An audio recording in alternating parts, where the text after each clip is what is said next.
Donc, comme vous le savez, comme je vous ai dit, les ateliers du matin vont concerner vraiment apprendre à être un missionnaire pour Dieu.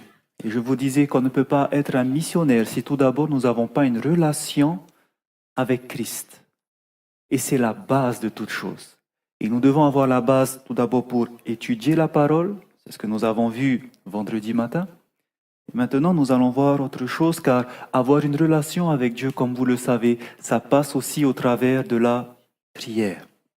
Et ce que nous allons voir aujourd'hui, certains peut-être connaissent, mais souvenez-vous que si je viens aborder, j'ouvre la parole, et si je me dis je connais déjà, si je n'ai pas un cœur disposé à être enseigné, ben, ça va rien faire, le Saint-Esprit ne pourra pas vous aider.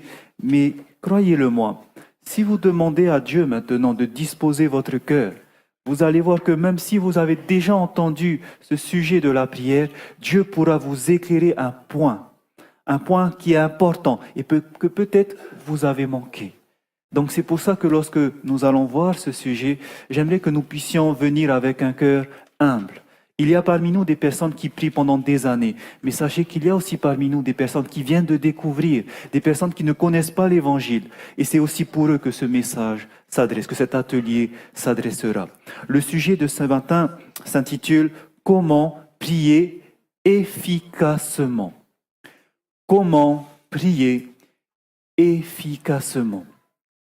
Et avant de commencer à ouvrir la parole de Dieu, j'aimerais que nous puissions passer un temps dans la prière. Je vais prier, je vais vous demander simplement d'incliner la tête et nous allons demander l'aide du Saint-Esprit pour nous enseigner. Inclinons la tête et prions Dieu.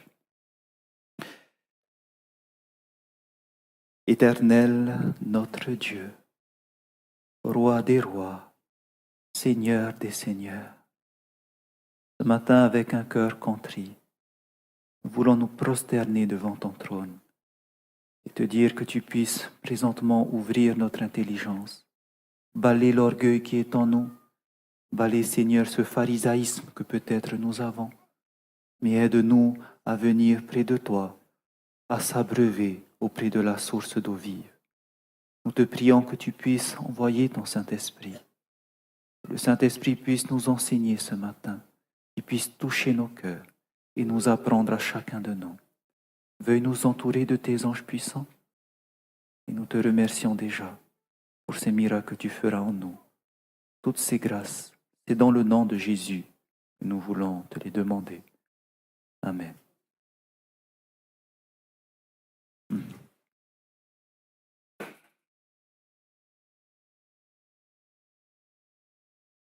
La première question, lorsqu'on entame ce sujet de la prière, c'est tout d'abord, je pense que c'est important parce que beaucoup font des petites erreurs, c'est de savoir qui doit-on prier.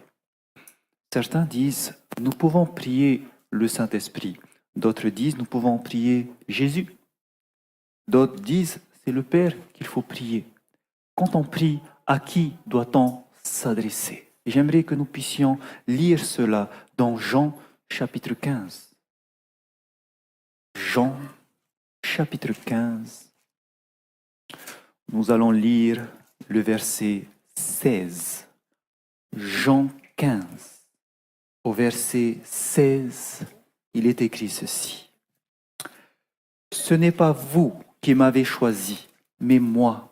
Je vous ai choisi et je vous ai établi afin que vous alliez et que vous portiez du fruit et que votre fruit demeure, afin que ce que vous demanderez, et regardez à qui on doit demander, afin que ce que vous demanderez au Père en mon nom, il vous le donne. Donc finalement, à qui nous devons prier? Nous devons demander au Père, pas à Jésus. Vous verrez que Jésus fait autre chose. Nous devons demander au Père. Pourquoi devons-nous prier le Père? Regardez ce qui est écrit dans Jacques chapitre 1. Lorsque nous prions, nos prières s'adressent à Dieu, le Père. Jacques chapitre 1. Et nous lisons le verset, à partir du verset 16. Pourquoi est-ce que nous devons prier le Père, demander au Père? Jacques 1, verset 16, il est écrit « Ne vous y trompez pas, mes frères bien-aimés. Toute grâce excellente et tout don parfait descendent d'en haut de qui? Du Père des Lumières, chez lequel il n'y a ni changement ni ombre de variation. Autrement dit, les grâces, les dons que nous voulons avoir, ce que nous voulons demander, ce que nous avons besoin, qui nous le donne? Ça vient du Père. Et c'est pour cela que je ne prie pas Jésus, je ne demande pas au Saint-Esprit, mais je demande au Père, à Dieu. D'accord? Parce que c'est de lui que viennent les bénédictions. Donc, nous devons commencer notre prière à nous adresser au Père qui est au ciel, notre Père céleste. Eh bien, maintenant que nous allons prier au Père, il est bon que nous puissions comprendre, au moment où vous allez prier, de comprendre comment ça va se passer quand vous adressez votre prière au ciel. Vous allez voir que vraiment quand vous vivez cela, vous avez une certaine attitude que vous allez adopter. Et c'est pour cela que j'aimerais que nous puissions lire dans Ésaïe, pour que vous regardiez ce qui se passe au moment où vous priez au Père. Ésaïe, au chapitre 6. Ésaïe, chapitre 6. Lorsqu'on va bien considérer, lorsqu'on adresse nos prières au Père, nous aurons une certaine attitude à adopter. Ésaïe,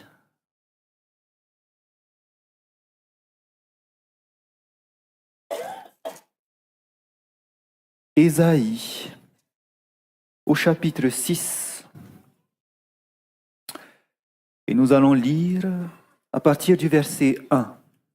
Voici une vision qu'aura Ésaïe.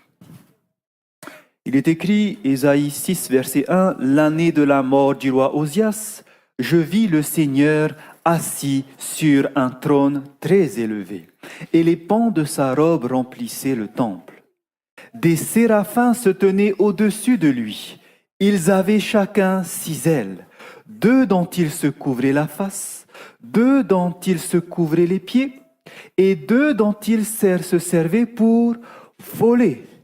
Et ils criaient l'un à l'autre et disaient, « Saint, Saint, Saint est l'Éternel des armées, toute la terre est pleine de sa gloire. » Est-ce que vous imaginez ceci?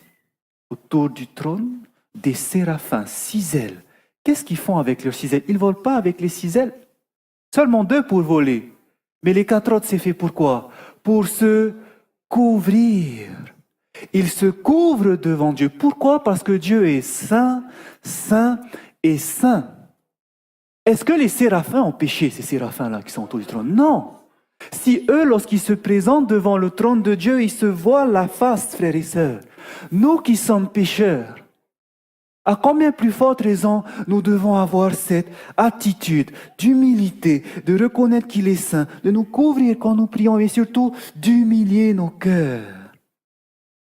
Et il y a une position qu'adoptent ceux qui adorent Dieu au ciel. Et regardez comment est-ce qu'ils louent le Seigneur, comment ils le prient. Regardez dans Apocalypse chapitre 4, la vision du trône de Dieu.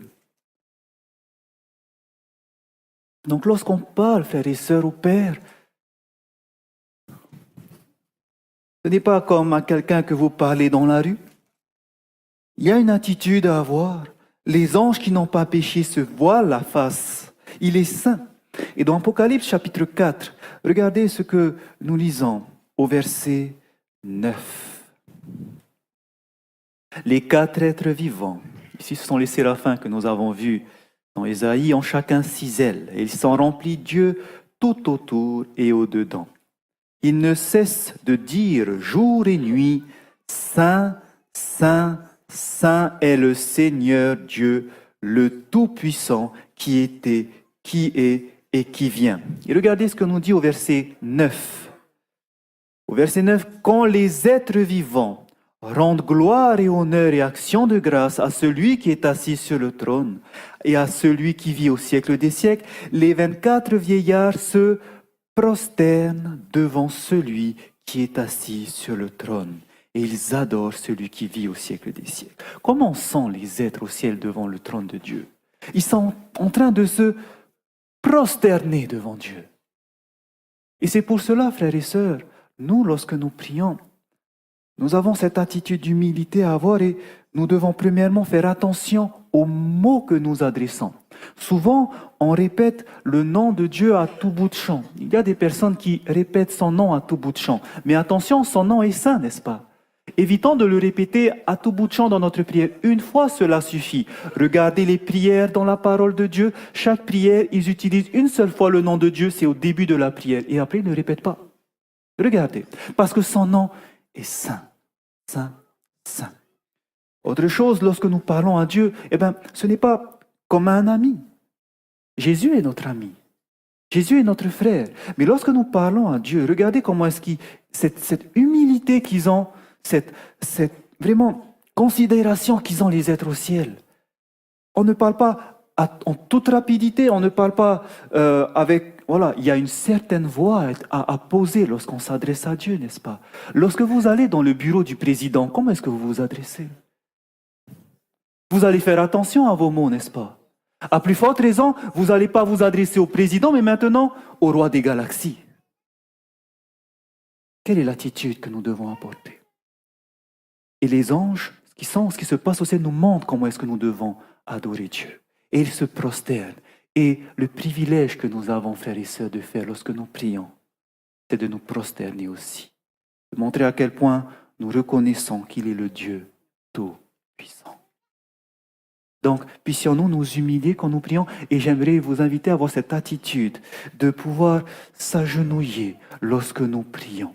Je ne voulais pas demander dès le début parce que peut-être certains ne comprendront pas pourquoi. Mais voici quelque chose que nous devrions faire. Et c'est quelque chose que nous recommande la serviteur du Seigneur. Vous savez, lorsque vous lisez dans Messages choisis, volume 2, je vous invite à lire le chapitre 32 qui s'intitule « L'attitude qui convient à la prière ». Frères et sœurs, vous allez voir comment est-ce que nos pionniers faisaient à notre époque. Il y avait un prédicateur qui commençait à venir et Ellen White était à côté et il se levait et il disait à l'assemblée « On va prier ». Il était debout en priant. Vous savez ce qu'Ellen White va faire? Elle va l'interpeller et dire « Mon frère, ce n'est pas comme ça qu'il faut faire. Mettons-nous à genoux. » Regardez dans la prière, dans la Bible, dans plusieurs passages, Daniel se mettait à genoux quand il priait. Chaque fois que quelqu'un priait, il se mettait à genoux. Attention, je ne vais pas à l'extrême parce que nous pouvons également prier debout. Oui, nous pouvons le faire. Lorsque nous sommes en train de faire le travail, lorsque nous conduisons, on peut prier. Mais lorsque nous sommes ensemble, frères et sœurs, est-ce que ce n'est pas un privilège de tous se prosterner devant Dieu lorsque nous faisons monter nos prières? Nous devons le faire. Nous avons ce privilège. Donc, n'hésitons pas. Quand nous pouvons, dès que nous pouvons, mettons-nous à genoux. Bien sûr, il y a des personnes qui ont des problèmes aux genoux. Ce n'est pas ces personnes qu'il faut... Ils vont même plus penser à leur prière tellement ils ont mal. Non, restons assis dans ce cas-là. Mais simplement que vous puissiez considérer que c'est notre cœur qui doit s'humilier. Et si nous pouvons nous mettre à genoux, mettons-nous à genoux. C'est pour cela que Ellen White, la messagère du Seigneur, nous conseille ceci. Message choisi, volume 2, page 362, que quand vous vous réunissez pour adorer Dieu, on parle ici des adventistes, n'est-ce pas? Lorsque nous nous réunissons, ne manquez pas de ployer les genoux devant lui. Montrez par là que tout votre être, âme, corps et esprit est assujetti à l'esprit de vérité. Lorsque nous sommes ensemble, frères et sœurs, puissions-nous nous mettre à genoux lorsque nous prions. Que ça puisse devenir un automatisme lorsque nous sommes ensemble. Un automatisme. Mais cela ne veut pas dire que si on prie debout, Dieu ne va pas entendre. Non, c'est le cœur tout d'abord, bien sûr. D'accord? Mais simplement que ça devienne un automatisme. Et c'est ce que j'aimerais vous inviter à faire lorsque nous allons prier maintenant ensemble. C'est vrai que le sol peut-être n'est pas très agréable à certains endroits. Et si vous avez mal, restez assis. Mais simplement courbez-vous. Mais à partir de maintenant, j'aimerais vous demander, si vous le souhaitez, que nous puissions à chaque fois prier, nous mettre à genoux. Pour ceux qui le peuvent, bien sûr, pour ceux qui le peuvent. Voici donc l'attitude à avoir dans la prière. Parce que nous nous adressons au roi des galaxies. Maintenant, lorsqu'on prie, que doit-on dire dans la prière? Bien sûr, beaucoup le savent, mais j'aimerais juste le préciser pour des personnes qui viennent de découvrir ces choses. Eh bien, Jésus va nous dire quelque chose dans Matthieu au chapitre 6. Matthieu au chapitre 6. Nous allons lire à partir du verset 9.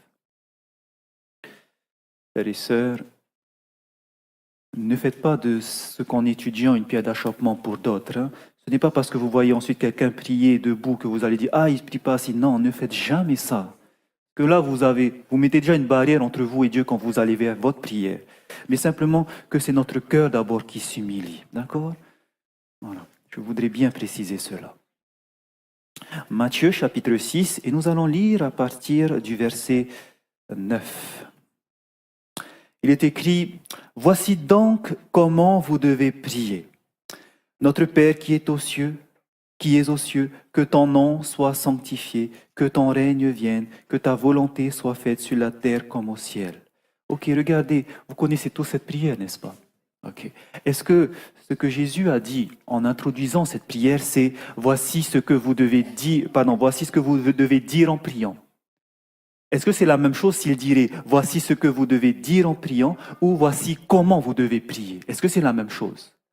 Autrement dit, frères et sœurs, cette prière-là, ce n'est pas ce qu'on doit dire dans la prière. Réciter la prière Notre Père, ce n'est pas le but. Beaucoup récitent cette prière comme étant une prière, mais non, parce que vous allez voir pourquoi il ne faut pas le faire. Mais Jésus a bien dit « Voici comment vous devez prier ». C'est-à-dire, voici la façon de prier. Voici la méthode de prier. Donc, quand on veut prier, Jésus nous montre « Voici comment vous pouvez le faire ». Et lorsque nous étudions cette prière, regardez la première chose qu'il fait.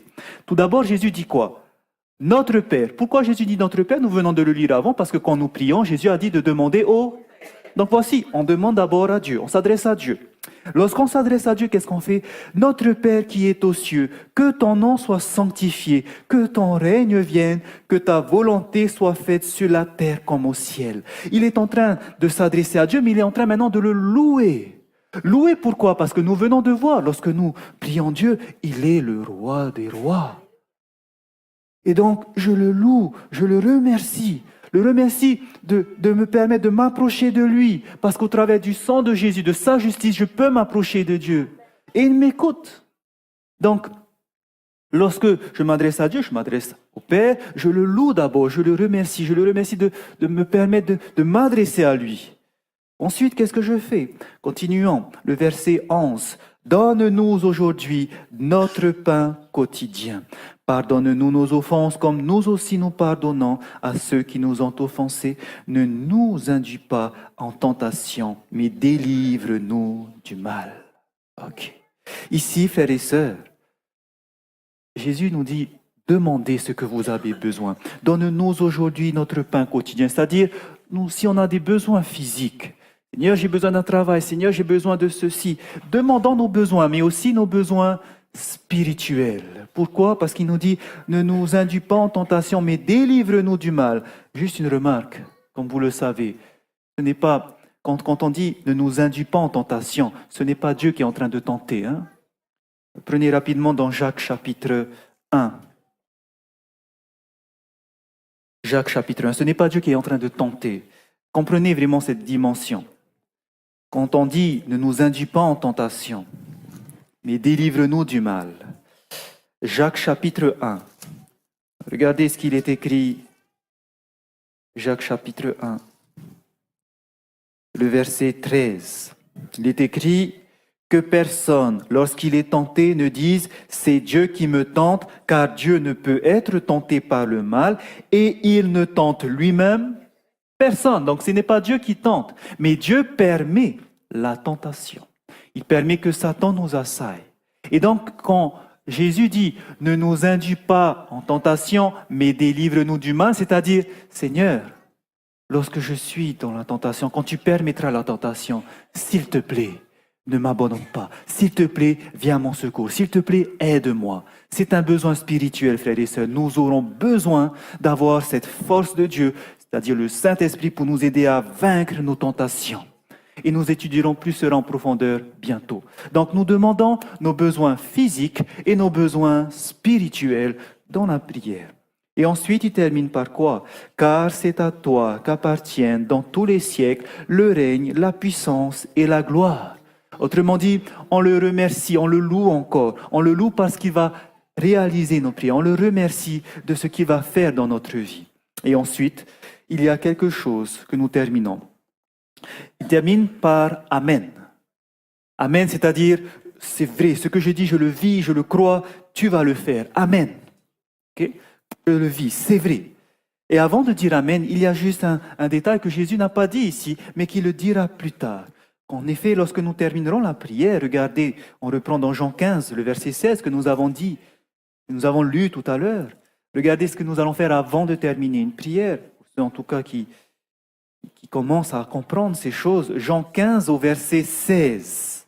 Jean 15 au verset 16, il est écrit, « Ce n'est pas vous qui m'avez choisi, mais moi, je vous ai choisi et je vous ai établi, afin que vous alliez et que vous portiez du fruit et que votre fruit demeure, afin que ce que vous demanderez au Père, donc lorsqu'on va demander, mais il va préciser, en mon nom, il vous le donne. » Donc quand je prie Dieu, c'est toujours au nom de Jésus. C'est ce qu'il dira dans Jean 16. Regardez le chapitre suivant, verset 26.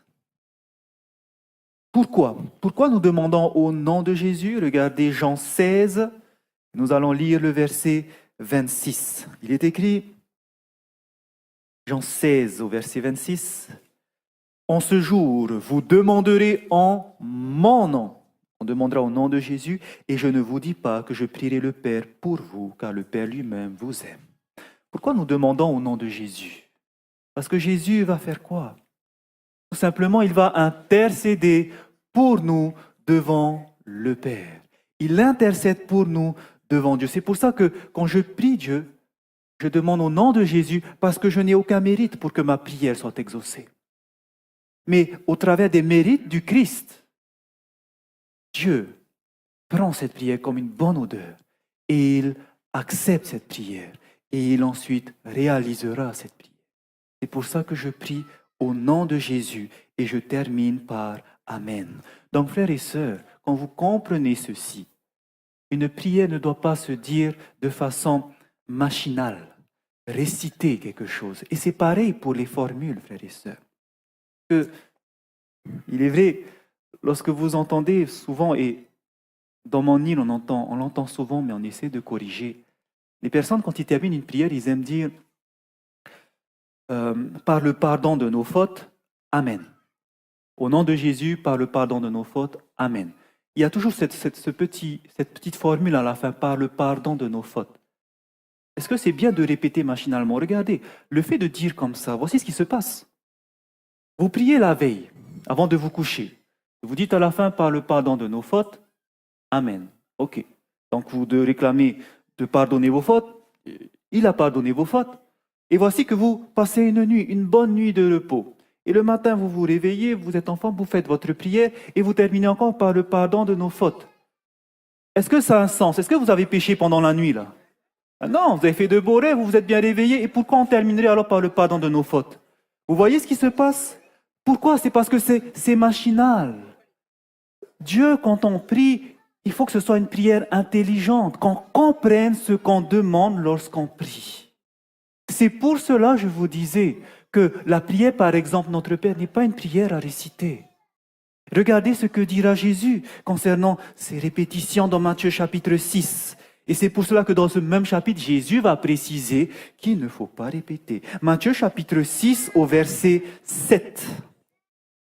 Matthieu chapitre 6 au verset 7. Il est écrit, Matthieu 6, verset 7, « En priant, ne multipliez pas de vaines paroles comme les païens qui s'imaginent qu'à force de paroles, ils seront exaucés. » Quand on prie, Dieu ne veut pas qu'on récite, qu'on dise des paroles pour dire des paroles. Dieu ne veut pas de répétition. Il veut que quand on s'adresse à lui, nous prions avec intelligence. Ce que le Père recherche selon Jean chapitre 4, ce sont des adorateurs en esprit et en vérité. C'est-à-dire qu'on comprenne ce qu'on lui demande. Et donc, frères et sœurs, quand on prie, soyons comprenant ce que nous faisons. Nous prions à Dieu, il est au ciel, je m'humilie devant lui, je demande ce que j'ai besoin. Je le remercie car je sais qu'il exaucera. Je le prie au nom de Jésus car je ne mérite rien. Mais au travers de Jésus, il accepte ma prière. certaines personnes m'ont demandé comment est-ce que Jésus continuera à prier pour nous? Parce que c'est vrai qu'il a fait un ministère dans le lieu saint.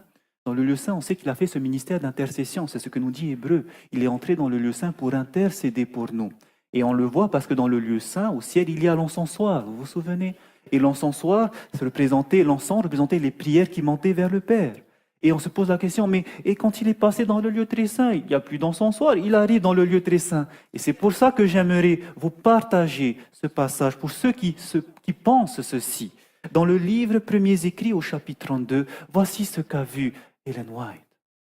Elle nous dit, dans le lieu très saint, je vis une arche. Le haut et les côtés étaient composés de l'or le plus pur. C'est l'arche de l'Alliance. À chaque extrémité de l'arche, il y avait un chérubin, les ailes déployées. Entre les anges, on voyait un encensoir d'or. Au-dessus de l'arche où se trouvaient les anges, il y avait une lumière éclatante qui apparaissait comme un trône où Dieu habitait. Et Jésus se tenait près de l'arche, et lorsque les prières des saints montaient vers lui, lorsque nous prions, l'encens fumait dans l'encensoir qui était dans le lieu très saint sur l'arche, et il offrait ses prières avec la fumée de l'encens à son Père. Il y a un encensoir dans le lieu très saint. Jésus continue à intercéder. Il continue à intercéder. Donc, oui, continuons à prier. C'est juste que son œuvre maintenant est différente de ce qu'il a fait dans le lieu saint. Et nous verrons cela bientôt. Dans le lieu très saint, il a une autre œuvre à faire qu'il n'a pas fait encore. Voici, frères et sœurs, lorsque nous prions, nous avons un intercesseur qui est Jésus. Entre nous et Dieu, un seul intercesseur, Jésus-Christ, homme. Et j'aimerais que vous puissiez également comprendre la dimension de la prière, car regardez ce qui se passe dans Romains au chapitre 8. Certains se disent, mais Seigneur, lorsque je prie, c'est vrai que je ne fais pas de belles phrases. J'ai du mal à prier comme fait ce frère, comme fait cette sœur. Je n'ai pas ce don de prier, je ne trouve pas les mots. Et regardez cette bonne nouvelle que Dieu nous laisse dans Romains au chapitre 8 et nous lisons à partir du verset 26. Romains chapitre 8, au verset 26. Il est écrit, de même aussi, l'Esprit nous aide dans notre faiblesse, car nous ne savons pas ce qu'il nous convient de demander dans nos prières. Lorsque nous ne savons pas quoi demander, sachez une chose, l'Esprit va vous aider. Et voici ce qu'il dit. Mais l'Esprit lui-même intercède par des soupirs inexprimables, et celui qui sonde les cœurs connaît quelle est la pensée de l'Esprit, parce que c'est selon Dieu qu'il intercède en faveur des saints. Remarquez ce qu'il est écrit ici, c'est qu'il y a l'Esprit qui intercède en faveur des saints, n'est-ce pas? Il faut bien comprendre. On se pose la question, mais ce n'est pas Jésus qui intercède, qui est notre intercesseur, il n'y a qu'un seul intercesseur? Comprenez ce qui se passe. Jésus intercède pour nous, oui, mais de quelle manière? Lorsqu'on prie, les prières des saints viennent vers lui et vont vers le Père. Donc c'est des hommes vers Dieu, c'est on va dire, vers le haut. Mais maintenant, nous avons un intercesseur qui est l'Esprit, qui est en train de nous aider dans nos faiblesses. Lorsque je ne sais pas quoi demander, qu'est-ce qui se passe? L'Esprit de Dieu qui connaît la volonté de Dieu est en train de me rappeler ce qu'il faut demander quand je ne sais pas. Il me rappelle ce que je peux demander qui est dans la parole, car c'est l'Esprit de Dieu qui me rappelle ces choses. Et il me dit, voici, prie comme ça, dis ceci. Peut-être que ce n'est pas des jolies phrases, mais il me dit ce que je dois demander et je prie. Autrement dit, le Saint-Esprit n'intercède pas comme Jésus des hommes vers Dieu, mais de Dieu, il connaît ses pensées et il donne aux hommes ce qu'il faut dire. Est-ce que vous voyez dans quel sens il intercède maintenant? C'est pas comme Jésus, mais c'est de Dieu vers les hommes. Et est-ce que vous pouvez voir comment est-ce que la divinité est en train de travailler pour cette relation, rétablir la connexion entre les hommes et Dieu? Le Saint-Esprit, le Père, Jésus sont là pour garantir que lorsque nous prions, nous ayons cette relation intime. En effet, 1 Corinthiens, on continue avec ce verset, 1 Corinthiens, chapitre 2. 1 Corinthiens, chapitre 2. Nous lisons le verset 11. 1 Corinthiens, chapitre 2, au verset 11. Voici ce qu'il est écrit. Lequel des hommes, en effet, connaît les choses de l'homme, si ce n'est l'esprit de l'homme qui est en lui? De même, personne ne connaît les choses de Dieu, si ce n'est l'esprit de Dieu. L'esprit de Dieu connaît les choses de Dieu. Et donc c'est lui, comme il connaît sa volonté, qui nous aidera dans nos prières. Il intercédera en notre faveur, c'est-à-dire il nous mettra en tête ce qu'il faut demander selon la volonté de Dieu. Voici donc comment fonctionne la prière. Et une question également que nous devrions comprendre, c'est comment être sûr que lorsque nous prions, notre prière sera efficace. C'est-à-dire que nous serons sûrs que Dieu nous exaucera, qu'il nous donnera ce dont nous avons besoin. Comment pourrions-nous être sûrs? La première chose que nous devons savoir, frères et sœurs, regardez dans Ésaïe 59. Ésaïe chapitre 59. Comment être sûr maintenant que Dieu nous exauce? Je sais comment prier, je comprends maintenant comment ça fonctionne. Et maintenant, je vais commencer à prier, demander des choses à Dieu. Mais comment être sûr que ce que je vais demander, il va le réaliser? Ésaïe 59, à partir du verset 1, il est écrit « Non, la main de l'Éternel n'est pas trop courte pour sauver, ni son oreille trop dure pour entendre. Mais ce sont vos crimes qui mettent une séparation entre vous et votre Dieu. Ce sont vos péchés qui vous cachent sa face et l'empêchent de vous écouter. » Si j'ai péché et que je continue à persévérer dans ce péché est en train d'empêcher Dieu de pouvoir entendre ma prière. Il y a une chose qui va mettre une séparation entre vous et Dieu, frères et sœurs, c'est le péché. Si vous avez un péché, j'aimerais vous dire, ne priez pas. Il y a quelque chose à faire avant, nous verrons juste après. Mais si vous persévérez dans le péché et vous vous dites, c'est pas grave, je vais demander, je prie quand même le Seigneur. Regardez ce qui se passe. Lorsqu'on prie le Seigneur alors que je suis conscient que j'ai un péché, que je n'ai pas confessé, dans Psaume au chapitre 66, le péché, c'est ce qui va faire que Dieu ne nous entendra pas. Et qu'est-ce qui va se passer si j'ai péché et je prie? Psaume 66 au verset 18. Voici ce qui est écrit. Psaume 66 au verset 18. Il est écrit « Si j'avais conçu l'iniquité dans mon cœur ». Là, il parle du péché qu'il a commis, mais même dans son cœur, c'est-à-dire dans sa pensée. S'il péchait par pensée, qu'est-ce qui va se passer? Le Seigneur ne m'aurait pas exaucé. Eh bien, si vous priez alors qu'il y a le péché, votre prière, elle est vaine. Dieu ne va pas l'exaucer. Mais pire encore, regardez ce qui se passe dans Proverbes chapitre 28. Pire encore.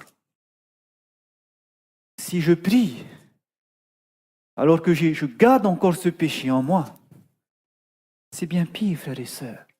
Non seulement Dieu ne va pas exaucer, mais Proverbes chapitre 28 au verset 9, il est écrit ceci. Si quelqu'un détourne l'oreille pour ne pas écouter la loi. Ça veut dire quoi, quelqu'un qui détourne l'oreille pour ne pas écouter la loi? Est-ce qu'il observe la loi? Non, il est en train de transgresser la loi. Or, selon 1 Jean chapitre 3 verset 4, il est écrit « Car le péché, c'est la transgression de la loi ». Autrement dit, cette personne qui détourne son oreille pour ne pas écouter la loi, c'est une personne qui continue à pécher. Vous êtes d'accord avec moi? Qui pêche. Et qu'est-ce qui se passe à ce moment-là? Regardez, verset 9, si quelqu'un détourne l'oreille pour ne pas écouter la loi, sa prière même est une abomination. Waouh! Quelle horreur! Comment est-ce que je peux prier alors si je sais que j'ai un péché? Une abomination devant Dieu. Autant mieux tout arrêter. Mais qu'est-ce que nous devons faire, frères et sœurs? Nous avons cette promesse. Nous avons le sang de Jésus et nous pouvons recommander ce sang pour demander à Dieu, Seigneur, pardonne-moi. Je réclame le sang de Jésus, efface mes péchés. Il faut que je confesse mes péchés. C'est ce qu'il est écrit dans 1 Jean chapitre 1 verset 9. 1 Jean chapitre 1 verset 9. Si nous confessons nos péchés, il est fidèle et juste. Dieu est fidèle, il est juste. Pour faire quoi? Pour nous pardonner nos iniquités et pour nous pardonner et nous purifier de toute iniquité. 1 Jean chapitre 1, verset 9. Si nous confessons nos péchés, il est fidèle et juste pour nous les pardonner et nous purifier de toute iniquité. Frères et sœurs, j'aimerais préciser ce que ça veut dire le mot confesser. Le mot confesser ses péchés, ce n'est pas, lorsque je termine par ma prière, je dis par le pardon de mes péchés. Je ne suis pas en train de confesser un péché. Confesser un péché, c'est de dire c'est quoi le péché que j'ai commis. Devant Dieu, je dis, Seigneur, voici, je viens devant toi. Je sais que si je prie, ma prière est vaine, c'est une abomination.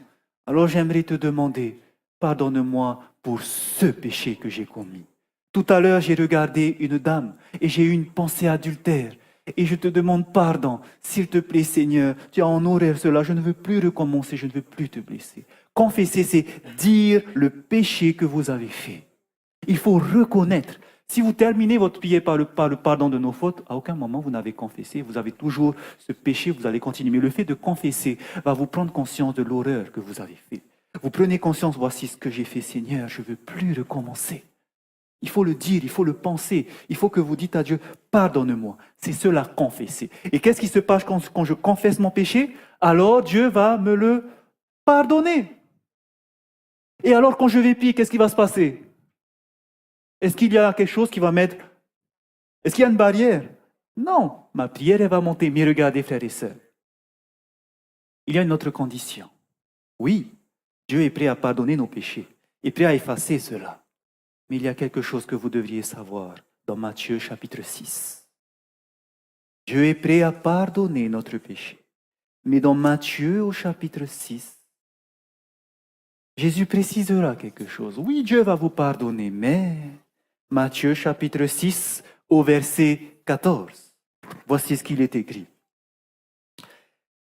Si vous pardonnez aux hommes leur offense, votre Père céleste vous pardonnera aussi. Mais si vous ne pardonnez pas aux hommes, qu'est-ce qui se passe? Votre Père ne vous pardonnera pas non plus vos offenses. Autrement dit, frère, ma sœur, si tu as de la rancune contre quelqu'un, parce qu'elle t'a fait du mal, parce qu'elle t'a dit quelque chose de mauvais derrière ton dos, et que tu gardes cette rancœur, tu vois la personne et tu ne peux pas la supporter, tu dévies ton chemin. Est-ce que tu l'as pardonné? Si tu gardes la rancœur alors dans ton cœur, puisque tu ne l'as pas pardonné, est-ce que Dieu peut te pardonner? Est-ce que tes prières qui vont monter au ciel, est-ce que tes prières pourront monter? Non, parce que ce péché n'est pas pardonné. C'est pour cela, si nous voulons que nos prières soient exaucées, frères et sœurs, que vous puissiez pardonner d'abord à ceux qui vous ont offensés. Il faut demander pardon. Si vous avez la rancœur, c'est pas grave, mon frère, je te pardonne. Comme on dit chez nous, c'est une piqûre de moustique. Et on fait tout un drame, nous. Oh non, il m'a fait... Oh non, frères et sœurs, la méditation de ce matin. Lorsqu'on vous fait du mal, pourquoi vous pensez à vous? C'est le premier réveil. Ah, il m'a fait ça. Frères et sœurs, Jésus ne pensait même pas à ses douleurs.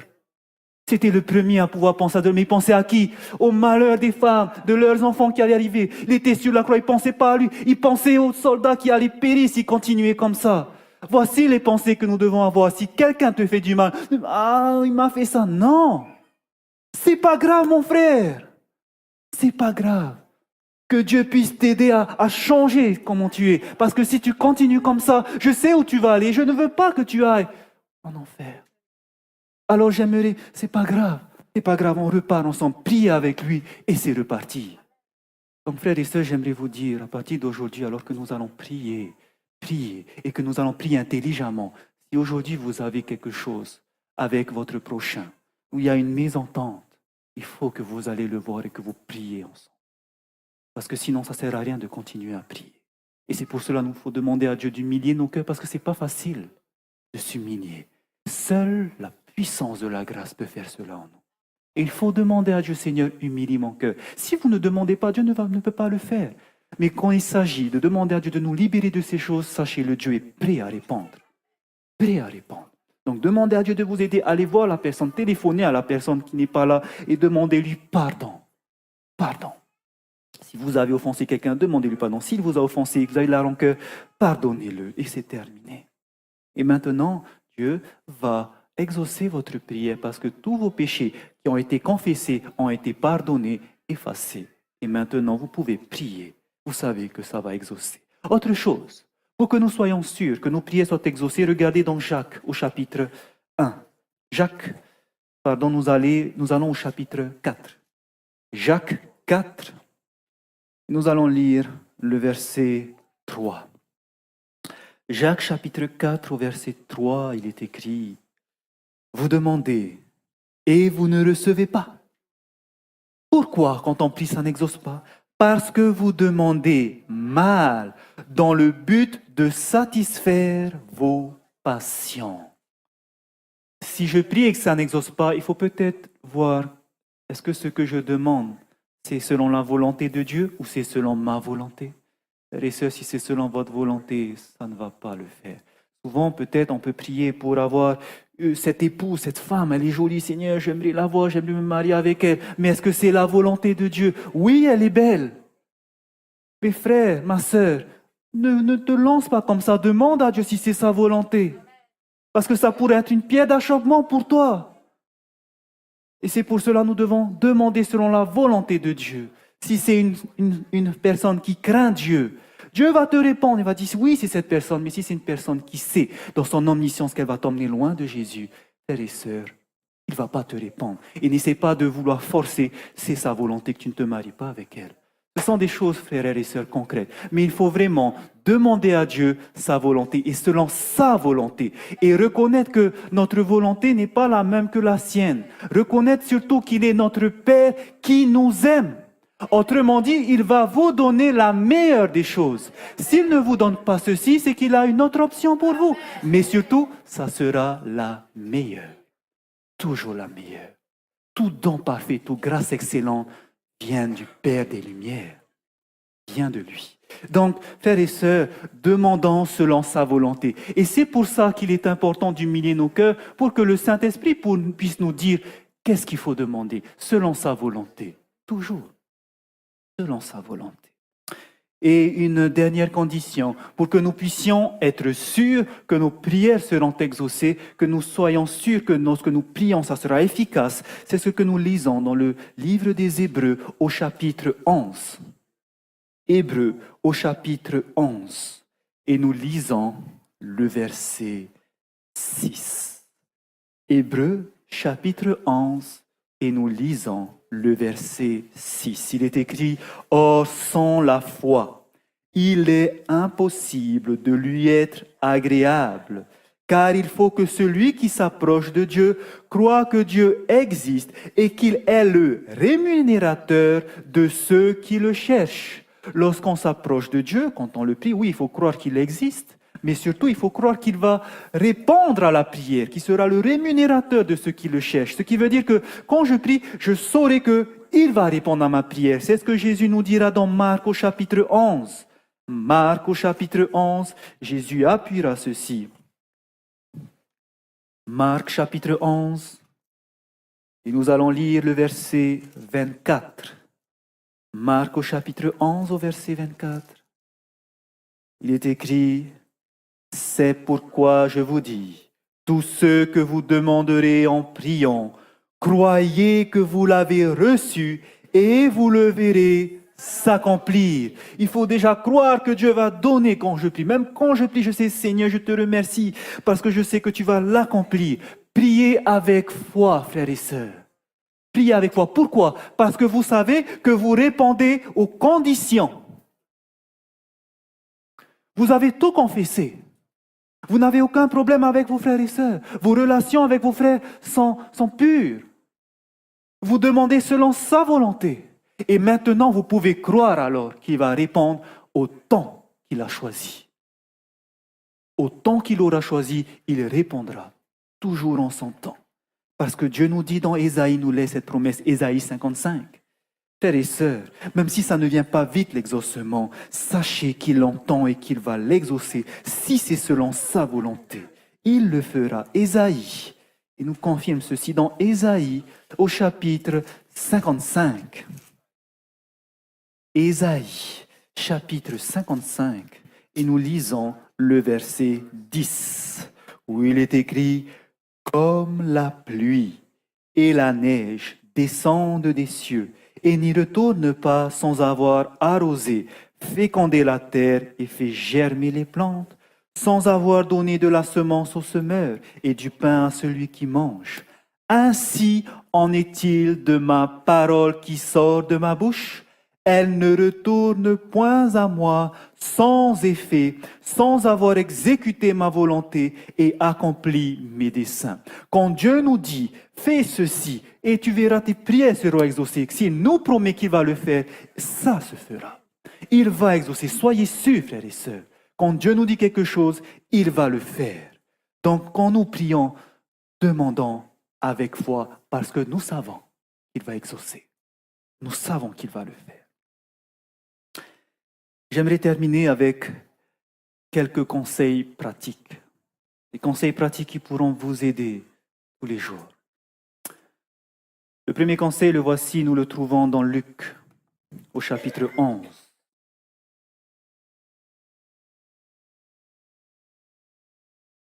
Luc,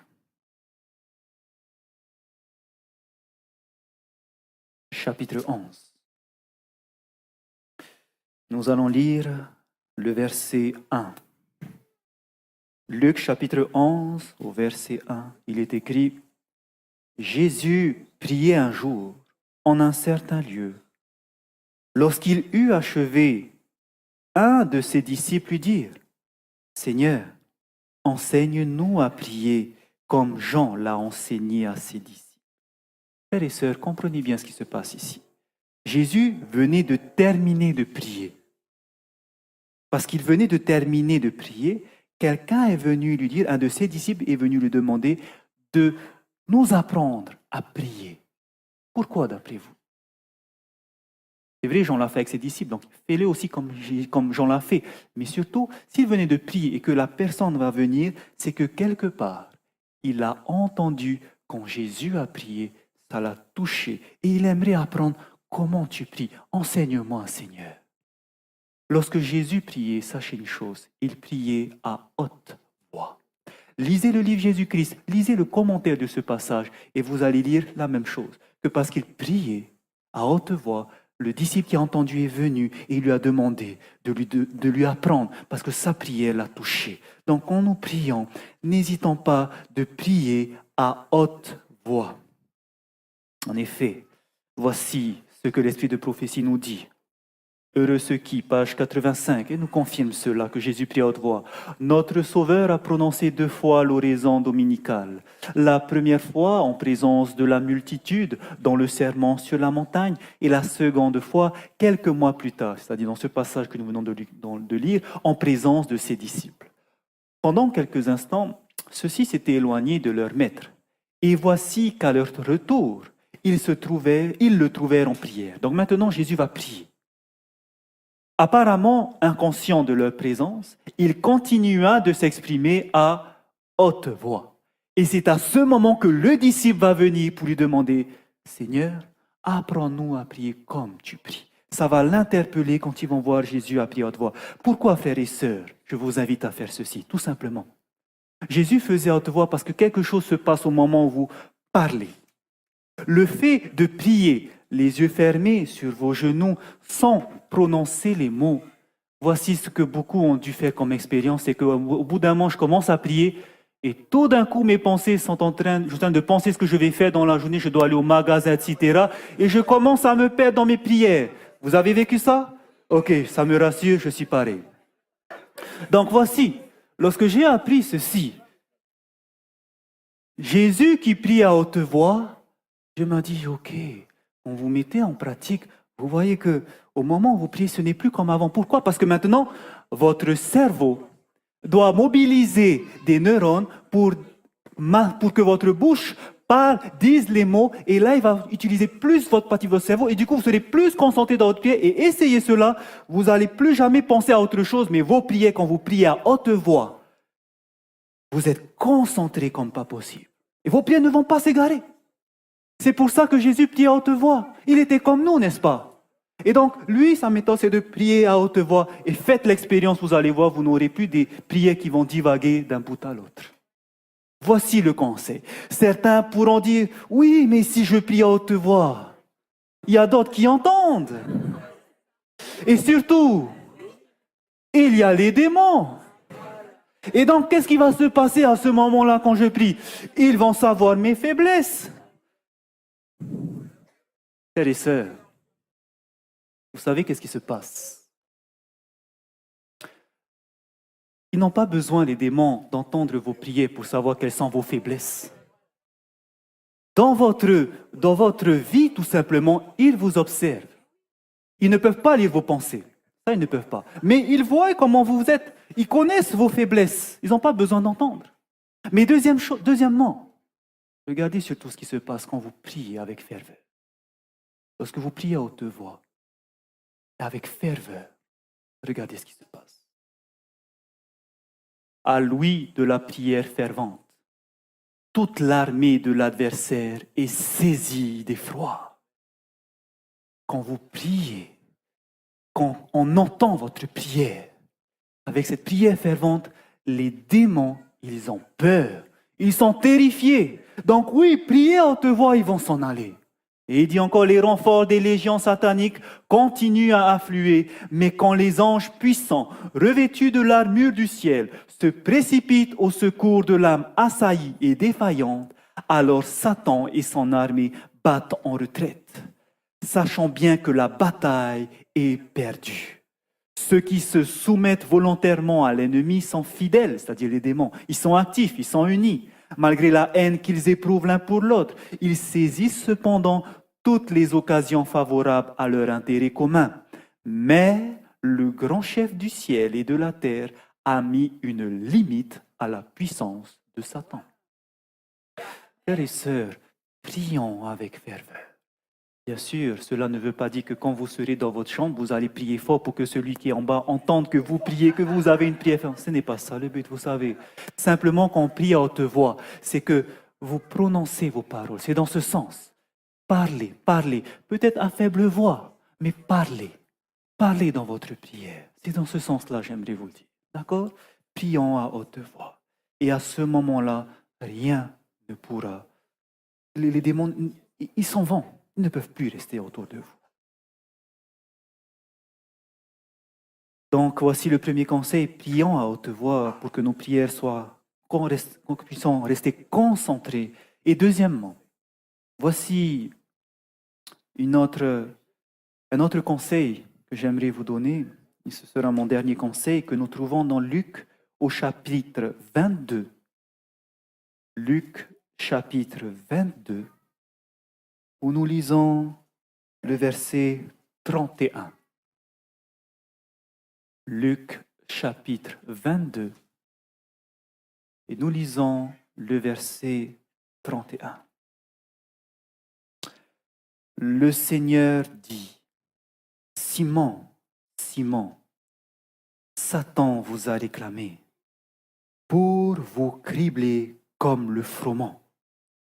Mais j'ai prié pour toi, afin que ta foi ne défaille point. Et toi, quand tu seras converti, affermis tes frères. Regardez ce que Jésus a fait. Jésus a prié pour qui? Pour Simon-Pierre. Quand Jésus prie, frères et sœurs, il se concentre sur les personnes. Il a prié pour Pierre parce qu'il savait que comme il était, sa nature qu'il était impulsif, il savait qu'il allait le renier. Mais il a prié pour lui parce qu'il a demandé à son Père que lorsqu'il sera converti, il puisse affermir ses frères. Et sachez que sa prière a été exaucée, n'est-ce pas? Pierre est devenu un pilier de l'Église. Et c'est ce qu'il a fait. Il était un bon pasteur. Il a donné la nourriture au temps convenable. Il a édifié l'Église. La prière de Jésus a été exaucée. Mais Jésus, quand il priait, il a prié pour Pierre. Il a prié pour Judas. il a prié pour Matthieu, il a prié pour chacun de ses disciples en citant leur nom. Et c'est pour ça que quand on comprend que quand Jésus priait, il priait pour chacun, je comprenais alors pourquoi il passait autant de temps dans la prière. Parce que toutes les personnes qu'il rencontrait, il priait pour eux. Toutes les personnes qu'il avait guéries, qui ont été libérées de la puissance du péché, il continuait à prier pour lui. C'est pour ça qu'il avait rencontré tellement de personnes qu'il avait ce temps qu'il devait passer dans la prière. Et c'est pour ça que j'aimerais vous inviter, frères et sœurs, que lorsque vous priez, ayez avec vous une liste de prières. Notez les personnes pour qui vous priez. Les personnes que vous rencontrez, mettez leur nom. Quand vous comprenez leurs problèmes, demandez à Dieu. Et bien sûr, un conseil que je vous donne, parce que quand vous allez commencer à faire cette liste, ça va s'allonger. Mais essayez de le répartir sur la journée. Le matin, vous savez pour qui vous allez prier. Le midi, vous savez pour qui vous allez prier. Le soir, vous allez pour qui vous priez. S'il y a des thèmes assez généraux, par exemple, vous priez pour le président de la conférence générale, vous priez pour tel ministère, éparpillez-les sur la semaine. Le lundi, je prie pour tel ministère, le mardi, etc. Ayez un planning de prière, mais nous avons besoin de prière, frères et sœurs. Nous avons besoin de prier les uns pour les autres, parce que nous vivons les derniers temps et que l'ennemi est en colère et qui va tout faire pour affaiblir notre foi, notre confiance en Dieu. C'est pour cela, priez, bien sûr, pour votre famille, pour vos enfants, pour vos parents, pour vos amis. Priez pour les ministères, priez pour les prédicateurs, pour nos pasteurs surtout. Priez pour notre fédération, pour nos unions. Priez pour le président de la conférence générale. Priez, frères et sœurs, nous avons besoin. Parce que l'ennemi est en colère. Nous avons besoin. Et surtout, regardez ce qui se passe lorsque vous priez ainsi. Quand vous priez pour quelqu'un, et je loue Dieu pour ce qui se passe, il nous permet de voir l'invisible, et cela me rassure. Quand je prie pour quelqu'un, vous savez ce qui se passe? Message choisi, volume 2, page 433. Il nous est dit, des anges servants attendent près du trône aux ordres de Jésus-Christ, prêts à apporter immédiatement une réponse à toute prière offerte avec une foi sincère et vivante. Lorsque je prie, Jésus, si je prie par exemple pour que Dieu m'aide, il va envoyer un ange, il va venir près de moi. Si je prie pour mon prochain, Jésus, qu'est-ce qu'il va faire? Aux ordres de Jésus, Jésus va dire, tu peux y aller. Va maintenant, va aider cette personne. Il a prié. Autrement dit, sachez-le, quand vous priez, c'est au moment que vous priez, quand cette prière arrive au ciel, que c'est Jésus qui donne l'ordre aux anges d'aller. Si vous ne priez pas pour telle personne, est-ce que Jésus peut envoyer comme ça? Non. Jésus ne force pas. Autrement dit, frères et sœurs, quand vous priez pour quelqu'un, vous pouvez l'aider à sauver son âme.